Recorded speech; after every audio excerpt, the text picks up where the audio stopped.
4 سال بعد یوسف رضا گیلانی صاحب کو گھر بھیج دیا جاتا ہے، مدت پوری نہیں کرتے، پرویز اچھڑ صاحب کو لایا جاتا ہے۔ میاں محمد نواز صاحب کی حکومت 4 سال بعد ان کو پاناما کے کیس میں گھر بھیج دیا جاتا ہے دوسرے پرنسپل۔ کیوں؟ کیا ضد کیا ہے کہ کسی بھی جمہوری وزیر اعظم کو، جس کو اس پاکستان کی عوام نے ووٹ دے کر سلیکٹ کیا ہوتا ہے، وہ پوری مدت نہیں کرتے؟ اب سننے میں یہ آ رہا ہے جس کو ابھی سلیکٹ کیا گیا یہ مدت پوری کرے گا۔ بہت بڑی بات ہے مدت پوری کر جائے، اس کی نہ حرکتیں پوری کرنے والی ہیں، نہ اس کا ماضی ایسا شاندار ہے کہ یہ پوری کر جائے گا مدت، لیکن کون پوری نہیں کرنے دیتا؟ جب جب کوئی منتخب وزیر اعظم اسٹیبلشمنٹ کا پپٹ بننے سے انکار کرتا ہے، کیا حکومت کے خلاف سازشیں نہیں ہوتی؟ پاناما کیا تھا؟ پاناما آپ لوگوں کے سامنے ہے، کیا تھا پاناما؟ جب پاناما کیس شروع ہوا تو ہمیں کیا کیا نہیں بتایا گیا، کتنے ملین، کتنے ٹریلین، کتنے بلین کی جائیدادیں ہمیں بتائی گئی۔ اور جب پاناما چلتا چلتا چلتا چلتا آیا، فرسٹ سٹیج پہ آیا جہاں پہ ایک فیصلہ کرنا تھا، تو وہاں پہ فیصلہ کیا کیا گیا کہ نواز شریف صاحب صادق اور امین نہیں ہے۔ صادق اور امین کس بات پہ نہیں ہے؟ کہ انہوں نے اپنی بیٹے کے آفس میں جاب کی ہے دبئی میں، اور انہوں نے یہ بتایا نہیں کہ ان کو وہاں سے سیلری ملتی تھی۔ بالکل سیلری نہیں ملتی تھی، کیونکہ وہاں پہ رہنے کے لیے، آپ باہر کے ملکوں میں لوگ رہتے ہیں، وہاں رہنے کے لیے آپ کو ڈاکومنٹ بنانے پڑتے ہیں۔ تو بیٹے کی کمپنی میں باپ کی سیلری بنائی ہے تو سیلری کون لے گا یا سیلری کون دے گا؟ وہ تو ساری دنیا کو پتا ہے کہ کیوں بنائی گئی تھی، کیونکہ وہاں پہ رہنے کے لیے ڈاکومنٹ پورے کرنے کے لیے وہ ایک فارمیلٹی تھی۔ تو وہ نواز صاحب نے بتائی نہیں تھی، اس لیے نواز شریف صادق اور امین ہی رہے، انہوں نے جھوٹ بیلا، اور پاکستان کی تاریخ میں ایسا بڑا جھوٹ آج تک کسی نے نہیں بولا تھا۔ اس لیے سب سے بڑی سیٹ جس کو پاکستان کی 22 کروڑ نے ووٹ دے کر وزارت عظمیٰ کی سیٹ پہ بٹھایا، اس بات پہ کیونکہ آپ نے جھوٹ بیلا اٹھا دیا، پاناما سے کیس شروع ہوا اور اقامہ پر نکال دیا۔ سوال تو لوگ کریں گے، یہ تو نہیں ہو سکتا، اور یہ سارا کچھ آٹومیٹک تو نہیں ہو سکتا، کون کرواتا ہے؟ یہی فیصلہ ہے کہ اس کو بس اب کیا کہیں، اس پہ عوام کے جو فیصلے ہیں ان کو مانا نہیں جاتا۔ کیا آر ٹی ایس کو کنٹرول کر کے عوام کے حق پر ڈاکہ نہیں مارا گیا تھا؟ اب اس کا جواب کون دے گا؟ 4 5 6 گھنٹے آر ٹی ایس بند ہوتی ہے، شاہ محمود قریشی صاحب کا ملتان سے رزلٹ 2 گھنٹے بعد اناؤنس کر دیا جاتا ہے، لاہور کے اندر اگلے دن رزلٹ اناؤنس کیے جاتے ہیں، پھر آپ کہتے ہیں کہ ڈاکہ نہیں مارا جاتا۔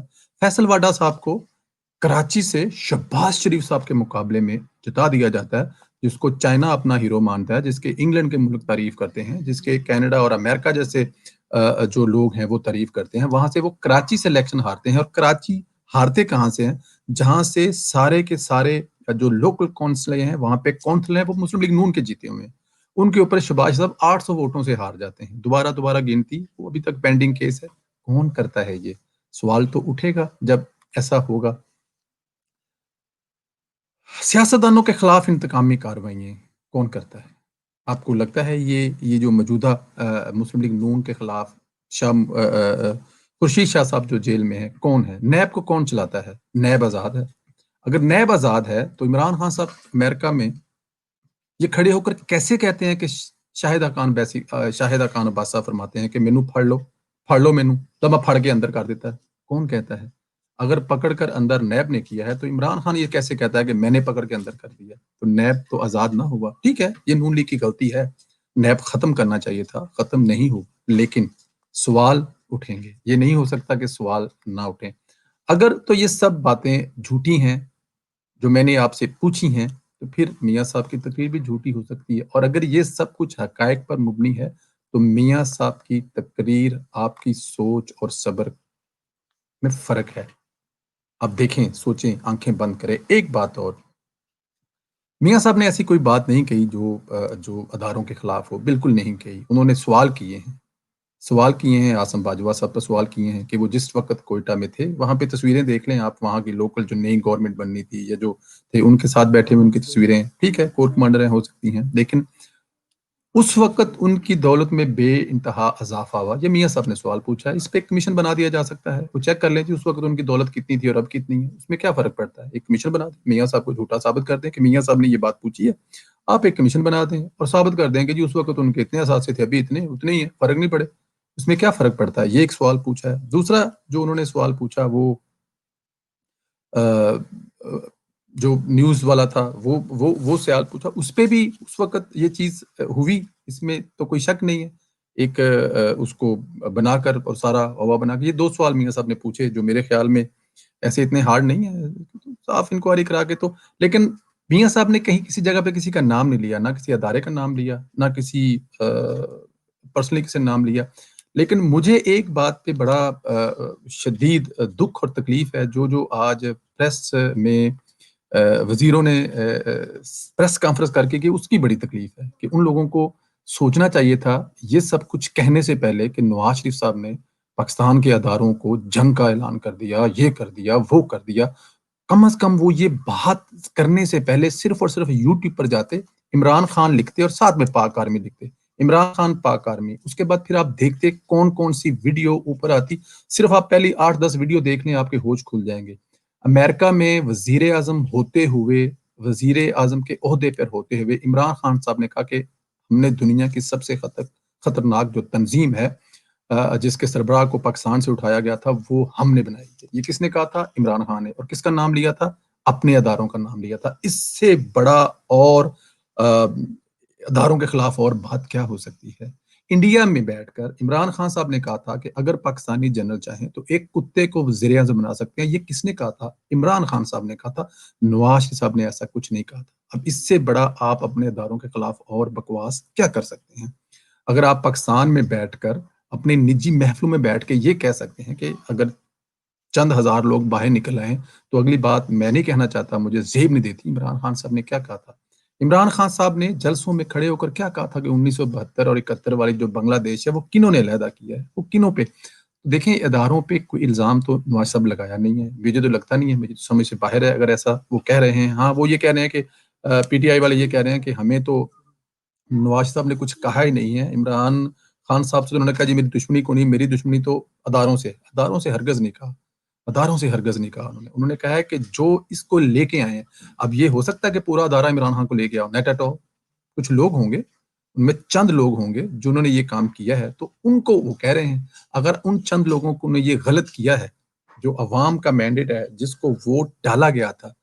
اب دیکھیں سندھ میں تیسری دفعہ پاکستان پیپلز پارٹی کی حکومت ہے، ان کی کارکردگی پہ آپ 550 مثالیں دے سکتی ہیں۔ شہباز شریف صاحب نے 10 سال میں وہ کام کر دیے، وہ لاہور سے پنجاب سے ہار گئے ہیں، اب خود بتائیں آپ۔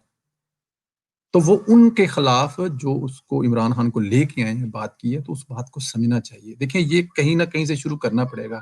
ہم نے بھٹو صاحب کو شہید کیا، ہم نے بے نظیر صاحبہ کو شہید کیا، دیکھیں اس ملک میں ہو گئے یہ حادثے، اس ملک میں ہو گئے یہ، اگر کسی نے باہر سے بھی آ کے کی ہے تو بحیثیت قوم ہماری ذمہ داری ہے کہ یہ حادثے نہ ہوں، اور آج بھی ایسا کچھ حادثہ ہونا ہے یا ایسا ہونا ہے تو ہم تاریخ سے کب سبق سیکھیں گے؟ اس ملک کے لیے اگر نواز شریف صاحب جو ہیں ان کو اللہ زندگی سے دے کتنے سال، اور ہر انسان کا آخری سفر ہوتا ہے، تو نواز شریف صاحب اس ملک میں کس کے لیے جنگ لڑ رہے ہیں یا کس کی جنگ لڑ رہے ہیں؟ جمہوریت کے لیے جنگ لڑ رہے ہیں، جمہوریت کے لیے، ڈیموکریسی کے لیے۔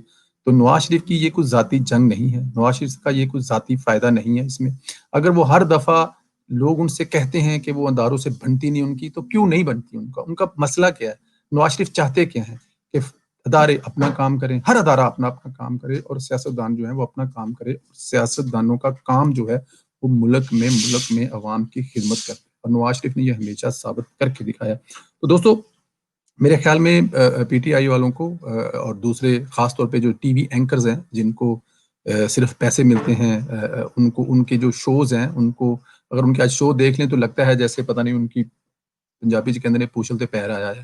تو دیکھیں جو صحیح بات ہے وہ صحیح کرنی چاہیے، جو غلط ہے وہ غلط کرنی چاہیے۔ نواز شریف صاحب نے جو کہا اس میں میرے خیال میں وہ ایک بڑی زبردست قسم کی تقریر تھی۔ اگر یہ کہا جائے کہ نیلسن منڈیلا کے بعد وہ دوسری بڑی تقریر ہے جس میں انہوں نے بتایا، انہوں نے کسی کو ذاتیات پہ نہیں کی، ہاں وہ ان کو جو پوری تقریر میں نے غصے میں دیکھا، وہ لاہور والے جو پولیس افیسر ہے ان پر بہت غصے میں تھے، اتنے غصے میں کبھی نہیں دیکھا ان کو۔ یہ ڈیفینیٹ بیٹی کے باپ ہیں تو غصے میں آ سکتے ہیں، کر سکتے ہیں۔